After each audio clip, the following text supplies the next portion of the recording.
বর্তমান যুগে যার টাকা পয়সা অর্থসত্ত্ব আছে তার সবই আছে, তার জ্ঞান বুদ্ধি আছে, তার মান সম্মান আছে, তার ডিসিপ্লিন আছে। সে যদি কোনো ভুলও বলে বা কোনো ভুল আচরণ করে তো তাই সঠিক। আর একজন শিক্ষিত মানুষ যদি কোনো ভুল না বলে তাও মানুষে ভুল ধরার চেষ্টা করে। কেন? তার টাকা পয়সা নাই, তার অর্থসত্ত্ব নাই। তো সবই তো দেখছেন, একজন অর্থশালী বা ক্ষমতাশালী মানুষ যদি ভুলও বলে তো সেটাই সঠিক।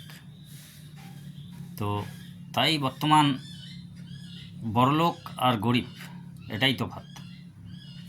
কোনো বড়লোক যদি গরিবের বাড়িতে আসে তো গরিব খুব খুশি হয় আর মনে মনে ভাবে যে দেখো এত বড় বড়লোক আমার বাড়িতে বেড়াতে আসছে, তাই কি আপ্যায়ন করে আর কি না করে, খুশির সীমা নাই।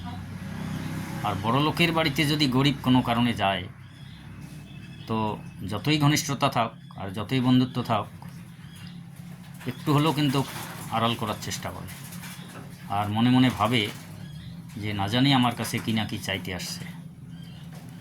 তো দর্শক, বর্তমান সমাজের এটাই সামাজিকতা।